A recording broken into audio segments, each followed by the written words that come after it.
All right, let's move on to our last guy, Cam Newton. So Cam Newton's very interesting because as a quarterback, they're obviously always under siege. As a running quarterback, even more specifically, he's always taken weird-ass hits.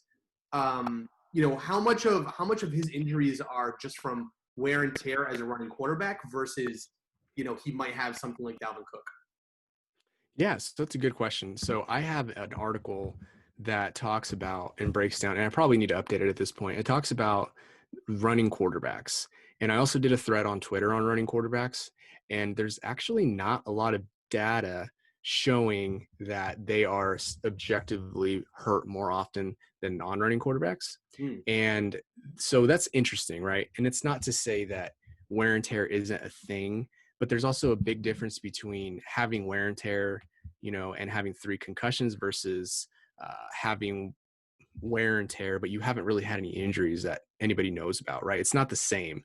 It's similar to like a car that, you're driving Southern California through the hills and, you're stopping and starting versus you live in the middle of nowhere, Kansas, and you're driving A to B. Does that make sense? Yeah. So sure. For Cam Newton, he's somewhere in the middle. And his injury, interestingly enough, his shoulder injury didn't happen when he was doing anything it was random. So he was diving for a tackle. I don't know if people realize that. This is like towards the end of 17. It wasn't during the Super Bowl, so. Yeah, right, that's true. So he was diving for a tackle and he hurt his shoulder, and that was like a year-long scenario, right? And he wasn't like the most honest with the medical staff. The medical staff probably botched the way they handled it too, just based off what you read.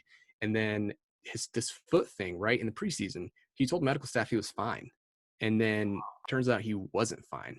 Yeah. So it's like all these weird scenarios reading in between the lines, like you guys were saying, that we need to do with injuries is just like, again, if I'm staying honest, it's difficult for me to say like, oh, Cam Newton's going to stay healthy. Like he's going to ball out. Yeah. But I on the, the other side of that is I'm relatively confident that he still has something left in the tank. Yeah. And I'm relatively confident that people like complain about his accuracy or whatever the case may be. When he played an entire year, and they cite like the last 2 years, but the last entire year, he was literally playing with a torn labrum or rotator cuff, whatever it was. Right. And that wasn't the problem, right? So, right. I mean, that was the problem is what I'm saying. It wasn't that he just was all of a sudden inaccurate. And it's never like he's been a super accurate dude, but I think all these sort of factors make Cam Newton a value. And these are like my favorite type of scenarios to like talk about, because it's not like a dude's up here and I'm trying to bring him here. People are already viewing him like in the dumpster, right? So he's gonna be a value. He's gonna be a value to somebody.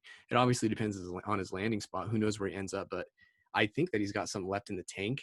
And especially, if we're talking about like injury risk, the amount of injury risk I'm willing to take on with Cam at this point is like, I'm fine with it. If I get him in like the 13th, 14th round, and I can get like 3 years ago, like vintage Cam Newton for a few games, dude, I'm all over it. Cause I'm not going to, even if he gets hurt, I didn't take him very early and I probably got a backup option. So he's a specific type of player I think is really interesting and fun to think about, because I think he can stay relatively healthy from here on out.